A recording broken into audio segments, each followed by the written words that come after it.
Good morning, everybody. We write Thursday, 31st of July, 2025. Welcome to another Flow Show. There is loads to go through, so I will be trying to keep it as condensed as possible, so we have time to look at what's still to come and enough charts and rates and whatever's moving and shaking there. Before we start, our usual goodies and trailers. You can still sign up for this 40% discount on your monthly subscriptions.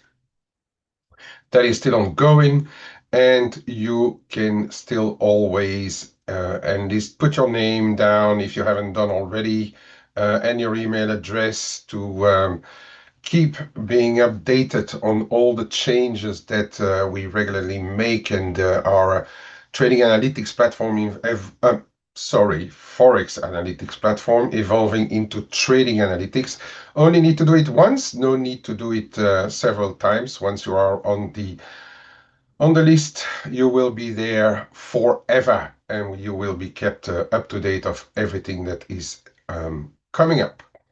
Right, let's get into whatever headlines there be. Let's start with everything that goes on the trade side of things. So yesterday, Trump already gave us quite a lot of insights and a new deal. By the way, they signed a deal with South Korea on the basis of the 15% tariffs. On the other hand, he was not happy at all about what India is up to, so he slapped 25% on them. What did he posted there? He said something specific on India, and also saying that he wasn't happy about what they were doing with Russia, saying that if they want to continue with their double dead economies, let them do, but he's not happy about them at all. He also sent one towards Canada again. He posted on his Truth Social platform saying that, whoa, Canada has just announced that it is backing statehood of Palestine. That will make it very hard for us to make a trade deal with them. Oh, Canada, he says. That, of course, had an impact as well, together with what we'll be looking at just a little later on the Bank of Canada, but the Canadian dollar is suffering a little bit as well on the back of it, because now the market is not really expecting an immediate trade deal with those guys. By the way, he also said that he will be announcing other stuff today on the 1st of August deadline. We'll be announcing perhaps one or two other smaller deals, but he could also come out and slap some additional tariffs on those who don't want to really give in to everything that he's asking for. And there's one in particular, well, besides Canada, of course, which is their closest neighbor, but there's another one in particular, also part of this USMCA agreement, and that is Mexico. And the Canadians have a delegation in the US, I think, today as well, but also the Mexicans were there yesterday. They will be there today again, and Scheinbaum is expected to have a call with Trump today. So for everybody who is trading Mexican peso right now,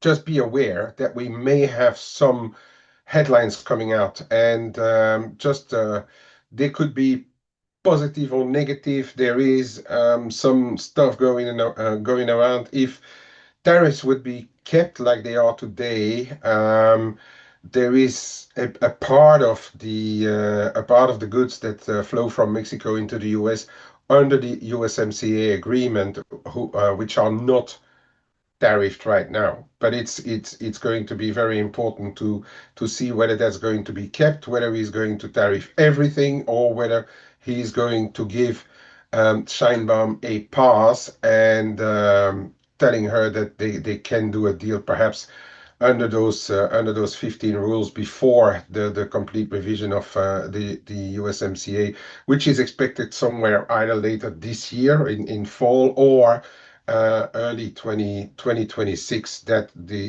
is still open for when they will really rediscuss the USMCA. So that is something that we are watching for now. Um, Besant, in the, in the meantime, before coming back to Trump, he came up and he said that actually people shouldn't panic if there is no deal on the 1st of August, which is tomorrow, because they can continue to negotiate. I think that was a bit of a double message. Um, One, two countries who are um, yeah, really nervous about having a deal or not with the US, or not knowing how much they will be paying, and also perhaps a message to markets saying that the don't panic message, don't just go panic in the bond market or whatever. It's not all over if there is not if there is not to be a deal straight away. Back to what Trump then did yesterday. All of a sudden, he came out with that with an extra bit of wisdom on those copper tariffs. That he said that he signed a proclamation to address the effects of copper imports. It imposes the universal 50% tariffs on imports of semi-finished copper products and copper-intensive derivatives, effective tomorrow, 1st of August. But then he added that the input materials in copper scrap are not subjected to the 232 or reciprocal tariffs, and the copper market went absolutely berserk. US copper, not the LME copper, US copper collapsed a full dollar from 5.5 down to 4.5 in one go, then went back up to 5, and then now we are trading even lower to 440. So there are, so to speak, more exemptions than really tariffs, if we can look at it in, let's say, a simple way, meaning that copper just collapsed back to where we were before the whole tariff thing started on copper. So that was a bit of a bit of a panic moment in the U.S. Copper market there for those who may have missed it. Furthermore, on the tariff side of things, we had also um, one happy camper was the BMW CEO, who welcomed the US EU agreement, says that finally there will be a bit more stability, and it seems that BMW is okay with paying the 15% tariff. So one of the very few worth a mention who is still relatively happy with this deal. Further east, much further east, in Japan, Japan's Muto, he came out with a bit of a line there. It may or may not have affected the yen today, but I think it actually can. I've already been talking about that. Do we have clarity on this US-Japan deal? From the US side, seemingly yes. From the Japanese side, a lot less, as we've already seen over the past couple of days. And Muto came out overnight or early this morning. He says that they won't hesitate on additional tariff countermeasures if they are not happy um, with the deal that the US is putting on the table. So, as I said yesterday, we want clarity. Well, the only thing clear is that nothing is clear yet. And with US, between US and Japan, it still seems a bit, there's a few tensions there. Let's put it mildly, okay? What else has there been? China. China yesterday came out saying that they actually had pretty good talks with Sweden. Um, about joint trades and cooperation, etc. Um, a bit of a surprising statement there. They said they have strengthened trust between the two sides and boosted confidence in resolving economic disputes via discussions. And that was actually a Chinese official newspaper that came out with that line. So this is perhaps one to follow for those who are trading candies, because could end up being a bit of a double-edged sword there.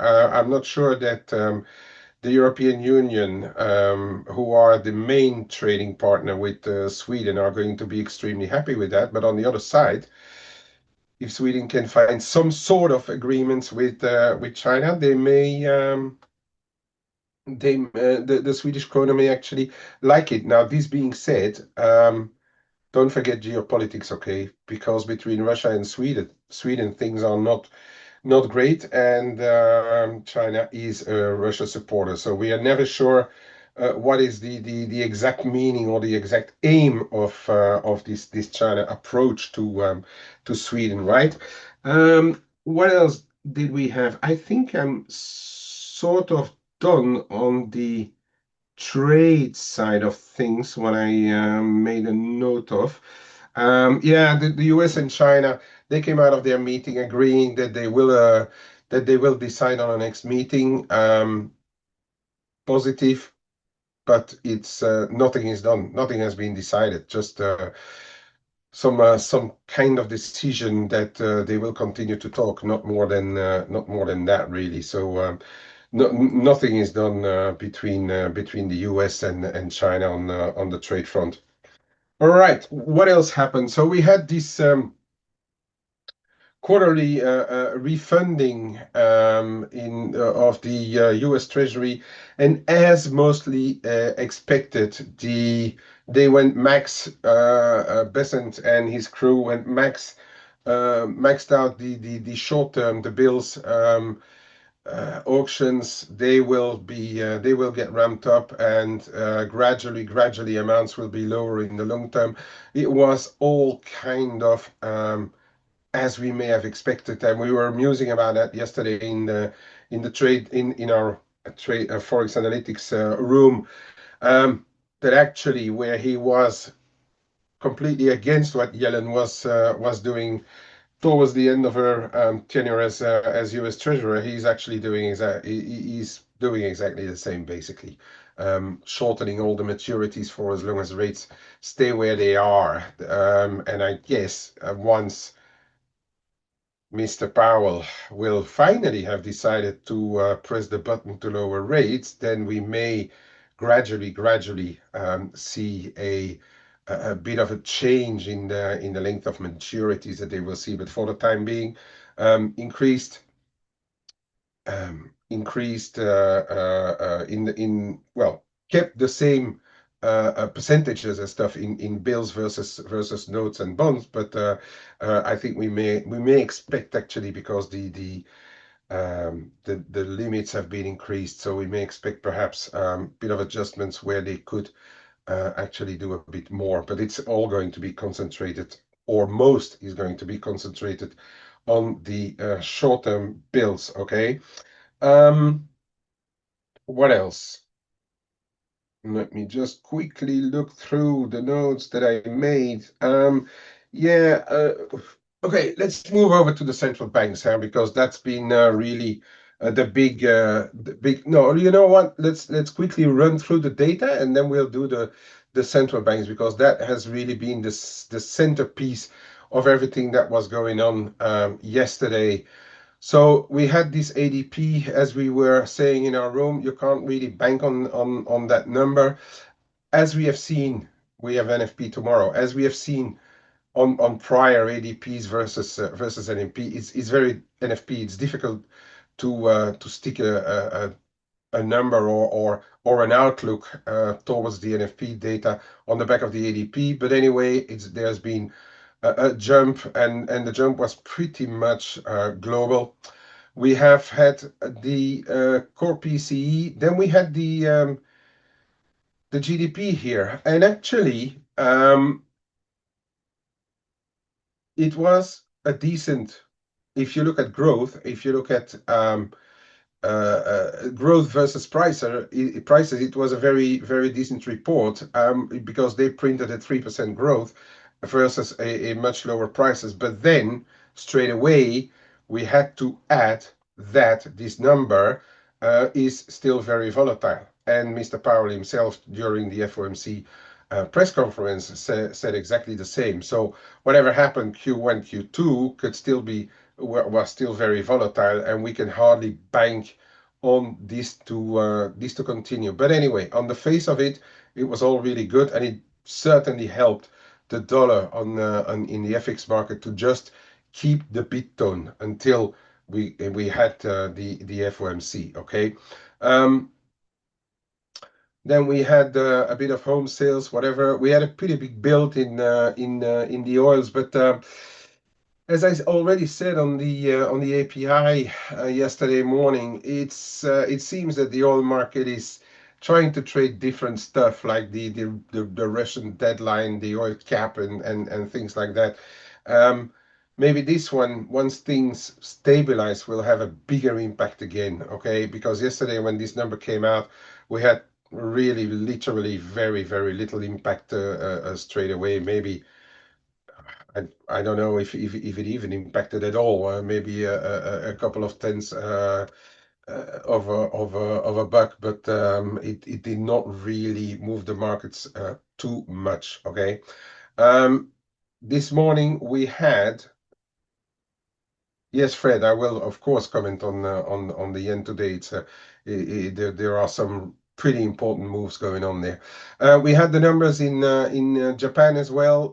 Industrial production, it is relatively volatile, but it is a relatively it is better than what was expected. But again, they always foresee whether it is a pretty high number for the next one or a low one. This time they thought it was going to be a low one, but it's a high one. These industrial production numbers, it depends on those on those heavy machinery and stuff. And from one month to another, it is really it can really vary quite a bit. Okay, we had some Australian data in pretty good, very good building approvals there. On the month on month, year on year, but then base effects and stuff. I don't know exactly how we need to read those year on year. The month on month were pretty good. Import and export prices went a bit down. Now, it could be seen as negative for what's to come as well in the next CPI or so. But then we had comments from RBA's Hauser overnight he said that the CPI was a very welcome data, but we should not um, call them. What did he say? We should not call them superb or outstanding, and they still need to be cautious on interest rates. Okay. We had a bit of an improvement there on the retail sales as well in Australia. And then finally, we are going. Oh yeah, we had the manufacturing PMI in China, and so the dollar China is actually trading back above 720 as we speak.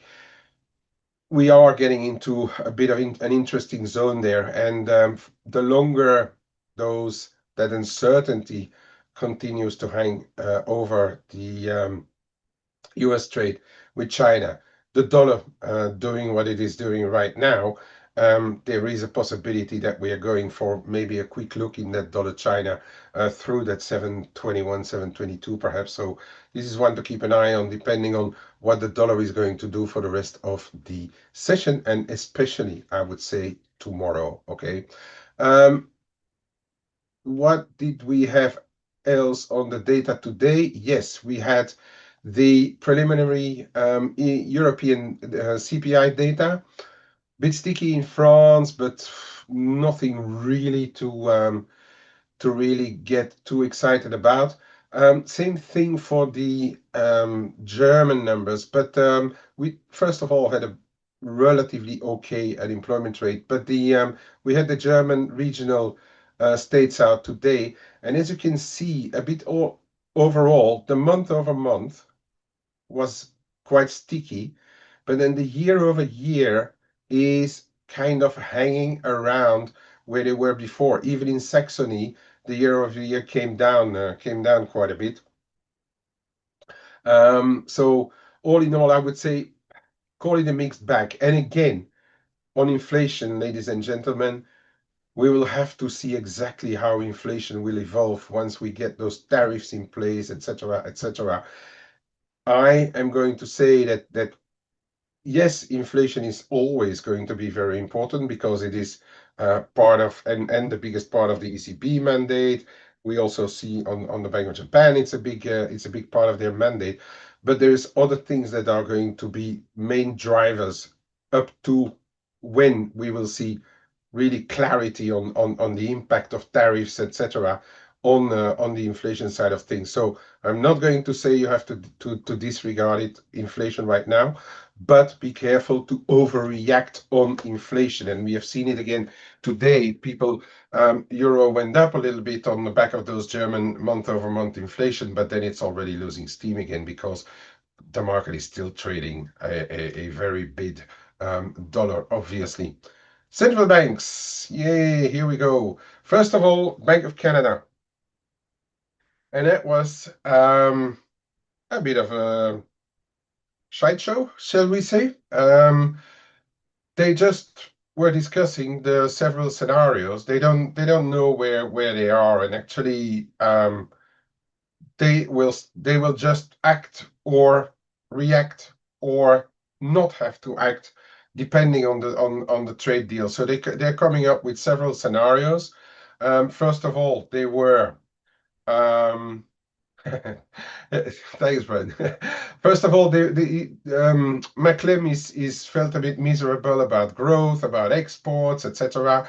Also thinking that it's not ready to revive yet, and obviously taking the uncertainty surrounding trade as the main driver of this worsening growth, export, and activity scenario. Is not wrong, obviously, on the back of it.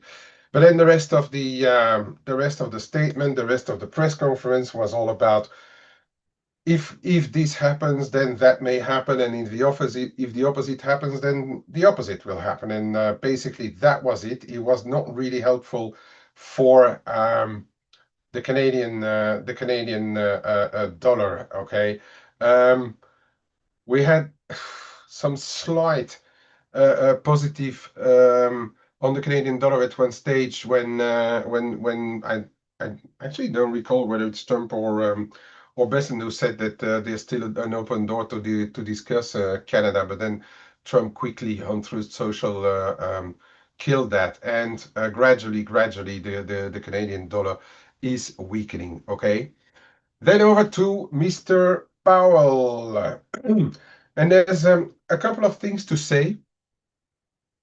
First of all, when the statement came out, it was not as, let's say, stubborn as it was before, because in the text itself, and I'm just going to go back to have just to make sure that I'm not saying anything stupid.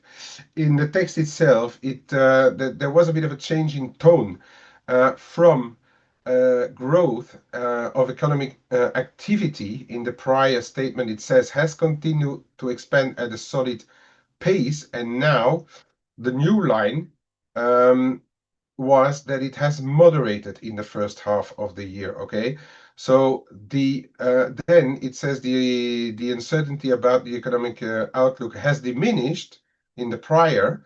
In current text, it just says it remains elevated. So we could have thought that that was a little bit of a, oh, here they are going to prepare us for a September cut. And that lasted what? 1.5, 2 questions over the press conference, and then Powell went back on saying like, well, no, everything is still going as expected. Nothing is falling out of bed. We don't know whether the inflation shock of tariffs is going to be one-off or that we need to monitor it for it to be more long-lasting.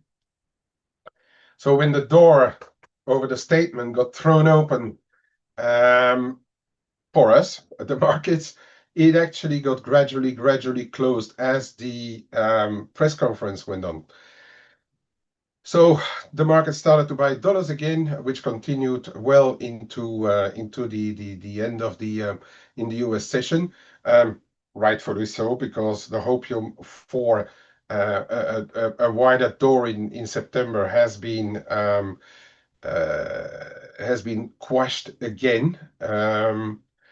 But then there was, and I think there for what's going to happen tomorrow, I think the very important line came at the back end, and he repeated that a couple of times.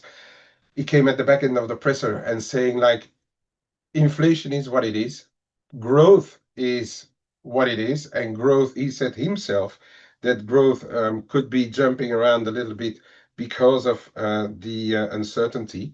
He gave us again today also PCE numbers, which should come in 2.5 and 2.7%. Where are we expecting it here? The PCE index, he gave us exactly those numbers, what the expectations are. So who are we to doubt his data? Because over the last 3 or 4 sets of this core PCE was wrong for once for 0.1%. So I think we can safely say it's going to come out there. But then the more important thing was that he said job report, labor report, unemployment rate. That is what is now on the top of their watch list. So, and I've been saying that already for a number of weeks, even months. But finally, it is now confirmed that whoops, what is happening here? It is now confirmed that growth jobs are on the top end of their watch list, and that is obviously going to be extremely important for tomorrow. Between now and the next FOMC meeting, there are 2 jobs reports to come, so they will have ample information before the next FOMC meeting, okay? But we will also have, towards the end of August, we will also have the Jackson Hole meetings, right? So, and over there, if we would see some weakening already tomorrow, it is expected to show a little less, a bit of a give back already there. But if we would get a worse than expected report tomorrow, I think the market will have to revise a little bit of what we have done yesterday and what we may still be doing today. Okay, for the dollar. The dollar is really still very big. We have seen some corrections, but really we are staying at pretty lofty levels. But I can't stress it enough. Really, it's going to move on the jobs reports now. Okay, so just be very concentrated on what's happening in the jobs market. NFP numbers, obviously, but watch out if ever this unemployment rate is starting to move higher. And it's in my personal opinion, it's not going to have to rise 0.5%. Okay, once we start to hit 4.3, 4.4% or so, we may already have a bit of a change in rhetoric when we hear from the Fed members once they will be starting to babble again. Okay. Woof, that is it. We are through. Oh no, that's not it at all. Bank of Japan. Bank of Japan. Rates unchanged, and UEDA then they actually revised their inflation forecast higher from 2.2 to 2.7%. But then at the same time, UEDA was already talking about that the underlying inflation is not yet stable or high enough for them to hike rates. Joao, UEDA is a new Bailey. Yeah. Actually, that's not a bad comparison. Whenever he speaks now, the yen is going down. So the underlying inflation is stalling, and the other negative thing that he said was that the outlook for growth, the risk is still negative. Okay, so once the market was kind of expecting for him to throw the door open, perhaps. It's nowhere there, and I think they are trapped as well right now for as long as this deal between the US and Japan has not been signed. He did say that the risk of a sharp downturn on the back of tariffs is receding, but then at the same time, he also added that he wants to see a continuation of the positive cycle of wages and prices. Okay, so I mean, always finding a good excuse not to have to raise rates, and they kept the interest rates at 0.5%. That is also a factor between the weakness of the yen. Okay, I mean, yen is still not a high yielder. All right, and yen has been, let's say, not really the good risk indicator any of late. Yeah, we could argue that today equity markets, thanks to extremely good performance of the Nasdaq on the back of Meta, etc., is positive risk. But then we don't really find it back in other real risk currencies, euro commodities. They are going up and down and then back in the middle. It's really a US equity thing, a Nasdaq thing, S&P thing. The yen is not really your best currency to express risk, although today it runs in parallel, but we had to wait post Bank of Japan. All right, it's high time that we look at the charts. Okay, dollar yen just before the I'm going to go on a shorter period, shorter time frame. Just before the Bank of Japan, into the Bank of Japan, we had a bit of corrections globally in the dollar. We had a bit of uncertainty. The market getting out of a few probably overload of positions, etc. But once the Bank of Japan was over and during already Ueda's press conference, we really started to ramp higher again. Okay, if you look at this is when Ueda started, and that is his press conference and the result of it. Okay, we are not done, I think, with yen weakness. All right, there's those two things. It's the Bank of Japan not really helping the yen. Three things actually. The dollar already being strong on its own, and then you add that uncertainty, those big investments in that Japan will have to make, and those big purchases from the US, it's still not a picture that is positive yen for me. So we are nearly there at 150. I think we can actually, unless something, and then I'm thinking rather about tomorrow than today, about the US jobs report, which will be a risk factor. But in the meantime, unless something really strange happens with the dollar when Trump will announce later on whatever he's going to do with tariffs or something, or he inflames Truth Social again with calls for Powell to hit the exit. We are on our way, right? And I think we could really reach for this 151, 152 again in the very near future. This is what I think that is really going to happen. Joao, Japan CPI tonight. We just had the BOJ. If really everything comes out, let me just quickly get back onto the calendar. Yeah, the Japanese CPI is coming out. No, it's not. It's the unemployment rate, mate, and manufacturing PMI. Okay, coming out for Japan.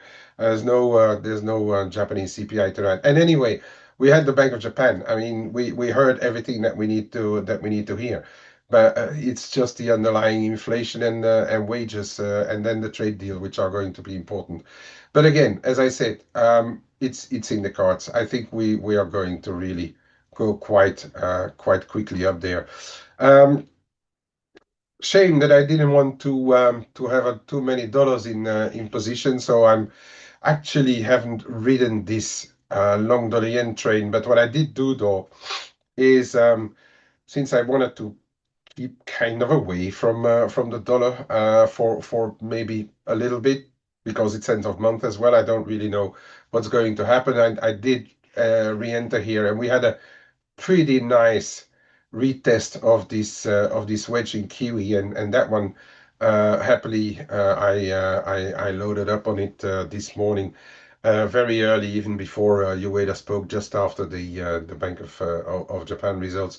I think this one has another give and take half to 1% to go on the top side as well, which is going to coincide with dollar yen, but it's probably going to go slower than the dollar yen, seeing that the dollar is still very bid elsewhere. Okay, euro dollar.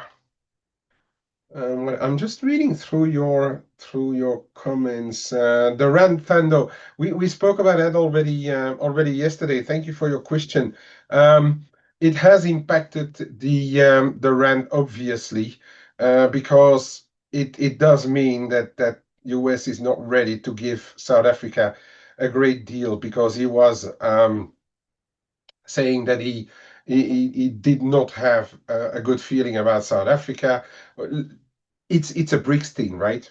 Because now we see that he hammered India as well. He hammered Brazil. He's not happy with South Africa, and he doesn't know what to do with China yet. So you take the BRICS, and that's where the whole issue now lies. And yes, that definitely has impacted the South African rand. Besides the already strong dollar, South African rand really got hit on the back of it as well, and I think it may actually continue. I'm not going to chase it, but I think the South African rand should remain on the defensive as well. Okay, euro dollar. We had a bit of a recovery this morning, but a shallow one. In this 114.40 50 zone. Yesterday, before we came there, I thought it was going to be quite important, but in the combination of that GDP and the FOMC, the market is really pushing now. They're already starting to price out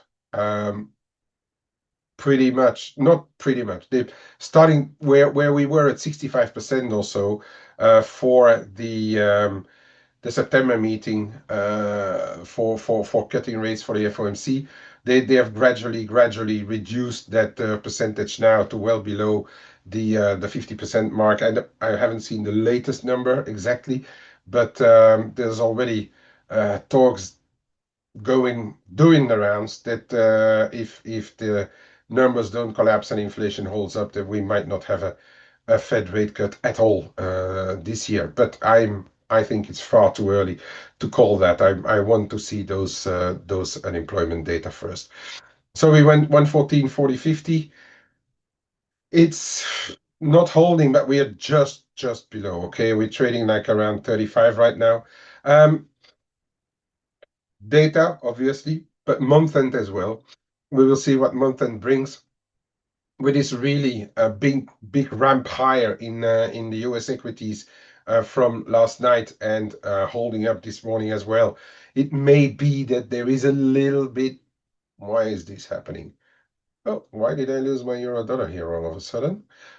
We may see a bit of more corrective activity in the dollar, but looking at the strength of the dollar, any dollar sales that may need to be done, yeah, we could correct a bit more, but I guess they before tomorrow they may get swamped in rally sellers. Okay, I mean I'm not out of it. I'm not going to say we can't break those lows. Obviously, we can break those lows, but perhaps into tomorrow the market will think a little bit more. But does it warrant a bigger retracement than up to here? I doubt it for now. So I'm going into today more with a kind of a rangy feeling, but with still a very strong dollar bias in the short term. Okay, until we get to tomorrow. Cable, we saw exactly the same thing happen. We've broken under the 135 132 and a half support. Sorry, we went down to 132 and a quarter-ish. We are nearly back there. We tried to correct again this morning. We actually ran above. There's, in my opinion, and yesterday we saw it on that euro sterling as well. There's quite a bit of a yo-yo going on in euro sterling. I think there's some month-end stuff going through on euro sterling, which can disrupt the picture a little bit on the cable. So on the cable, we are already back down to 132 and a quarter. Uh, Keep an eye on just low 132s here, okay? But looking at how the dollar behaves, I would be really surprised if we can get back above corrective levels, which lie around 132.95, 133, unless the market is really running heavily short, long dollars and short all pairs. It's going to be a bit of a tough ask because I think even technically there's going to be people waiting for a bounce and to perhaps re-enter. I hear a lot of people saying, "Oh, give me a correction in the dollar, and I'm going to start to buy again." So any moves up to closer to 133 would be a surprise, and perhaps not only for me, would be a surprise if we go through, okay? Tomorrow is a different story, right? But for today, perhaps the market is not yet ready to really start to think about what if the jobs report is a bad one, okay? So for the cable as well, I think corrections maybe, but the risk is still there that we are going to see 131.40, 131.20, okay? On the We have to look at what's happening on the dollar CAD. The dollar CAD is now in the process of going. Okay. Yesterday I said 137.80, 138, 138.15. What's going to happen? Now we're over the hump of the Bank of Canada. We are over the hump of the FOMC, and it is really working, doing a job of going for the break. And I know that Blake has a double top, which points to 140 and a half. I'm usually one that going next step by step. The next step is 139 and a quarter, 139 and a half, I think, on the dollar CAD. For as long as we stay above this 138, include 137.80, okay? If we get back below 137.80, that is probably meaning that either we got a very bad jobs report tomorrow, or there is finally something happening on a deal between the US and Canada. And I'd rather say get the deal between the US and the Canada than a bad jobs report in the US, because if it's only smalls weaker, maybe the market will try to sell, but then we are going to find deep buyers, I trust, in the dollar.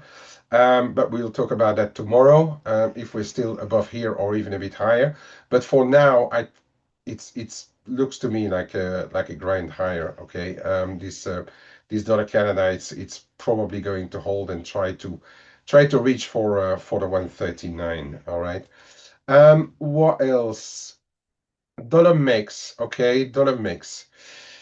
It is trying to go. We've had this 1884, then we had this 1888.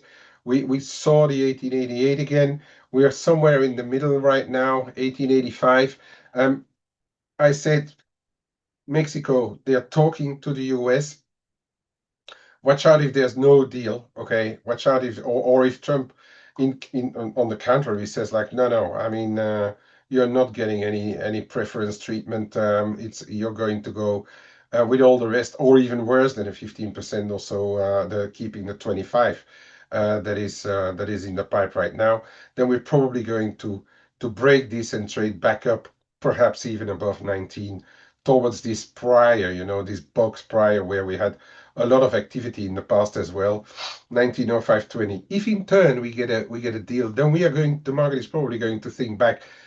I'm not sure whether the dollar versus the Mexican peso is going to be the best instrument, but perhaps something like Mex yen or so, or Euro Mex is probably going to go down. But then we're probably gradually going to go down to 1870. It's an interesting enough day today for everything happening in the Mexican peso to keep a very close eye on what's happening in the MEX today. Okay.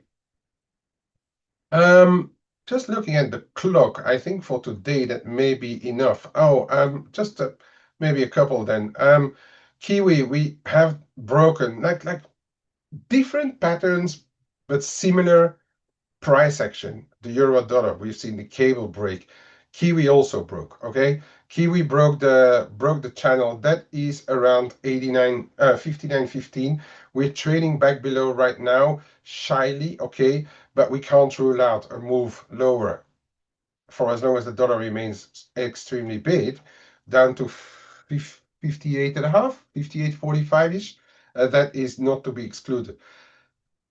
Tomorrow may be a different picture, but today I think if we see any retracement, 59.40, and I think if ever we would see 59.65, 59.80, it's that's probably going to be the best we can squeeze out of any long squeeze on the dollar, short squeeze on this pair. Okay, the the Aussie also broke down, and we came to the 78.6 of the June-July rally, and we bounced from there. That's at 64 and a quarter.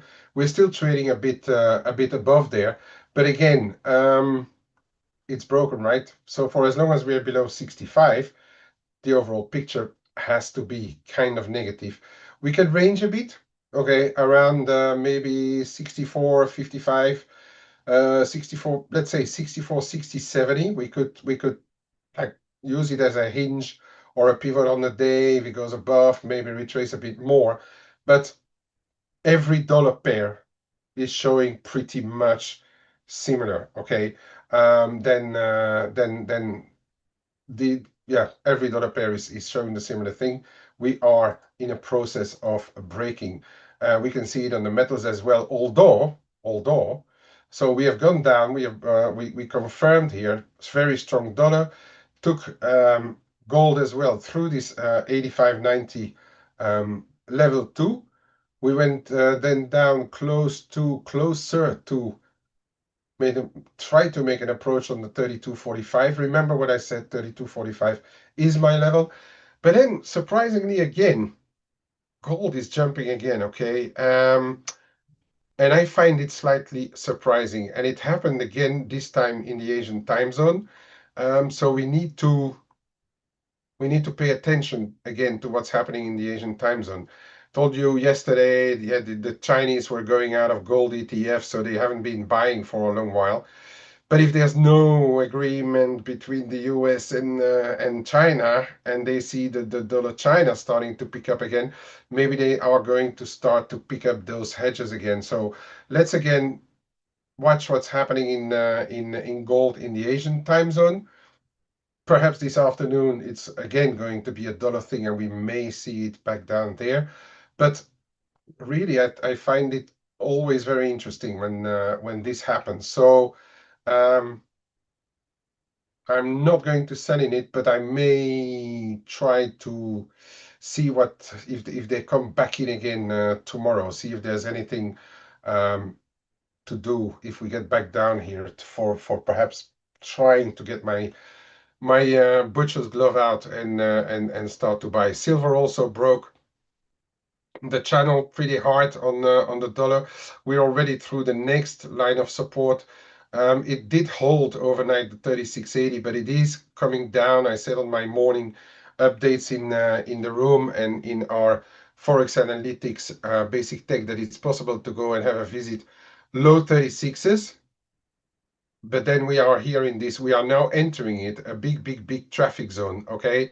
And for as long in the long term, in the longer term, for as long as we are above 34.85, 35.15, the global picture, take away this channel, the global picture to me remains bullish for as long as we are above 35. So I'm going to start to get interesting. Get that dollar, give an extra push, and then we will see what happens. Low 36s, high 35s, perhaps. Okay. I again, same as in the rest, I doubt that we make it above 37, 35, 45. It would be a surprise today. So anywhere there, I suppose we are going to find resistance. And with that, ladies and gentlemen, I'm calling this a flow show for today. Thanks very much for your presence as usual. And we will talk to each other tomorrow to have a look at what's happening with that US jobs report. Thank you very much. Have a good day, all. Hey traders, this is Blake Morrow with ForexAnalytix. Thanks for stopping by our YouTube channel. Don't forget to like these videos, share them, and subscribe to our channel so you don't miss any of the content that we provide here for free. Thanks for stopping by. I'll see you in the next video.